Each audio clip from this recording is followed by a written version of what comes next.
What's up guys, back with another train log in Q&A. This week was the worst week of my whole training cycle, which doesn't really say much, things still move fine, just a bit heavier, more saying how good the other weeks are.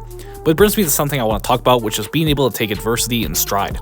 I've coached hundreds of people over the years, people who are just starting lifting to people who have over 500 dots and have competed at Worlds. You know what the number one predictor of their progress is? Simply put, how they're able to handle adversity, their mindset. I can pretty much tell right away how they're going to do.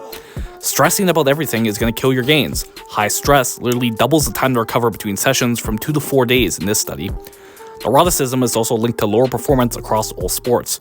You cannot be the person who skips exercises or full workouts whenever they feel tired, or who slacks on their diet just because they feel a little off. You have to be dedicated and be able to handle adversity without letting it throw you completely off from the things you need to be doing to get better. There are practical ways to work on this too. One is just erring on the conservative side with programming so it's sustainable, and even on the bad days you can handle it just fine.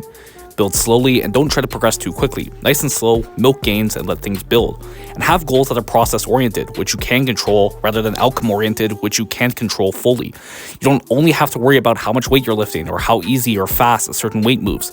Have things like, I want to work on this cue, I want to attack this exercise with as much effort as I can. Things you can completely control. Your good workout does not have to be just based on numbers which you can't completely control. Do all of this and you're going to be stacking up small wins that build over time and reinforce your confidence. I've mentioned this before. Who's going to be more thrown off by a bad session? Somebody who's had a great month of training or somebody who's had a terrible month?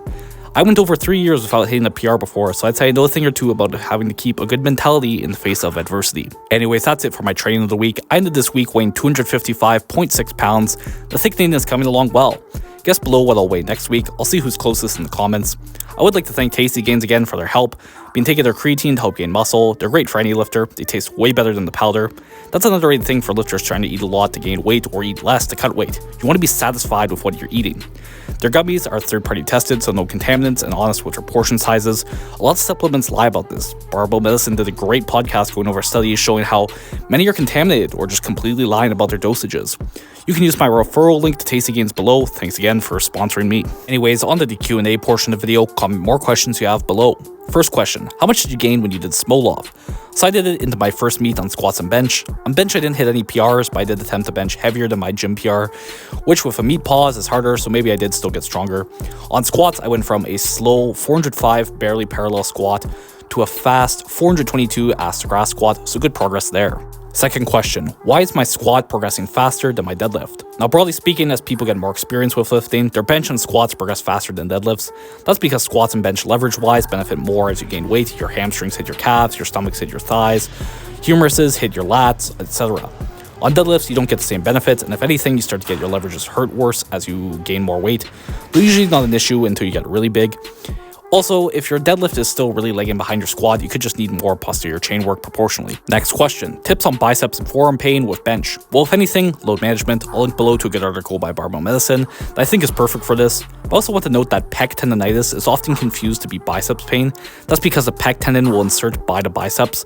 I would say like 90% of more biceps pain issues for powerlifters are just this, a bit of overuse interpec tendon. Next question, thoughts on leg extensions for powerlifters? So I do them. I use them because I want to work my quads without loading any other muscles or get more axial loading where I am more fatigued. Things like leg press or hack squats can load some posterior chain and also have some axial loading as well. The downside of leg extensions is it can work directus femoris a bit more, which isn't as recruited in squats.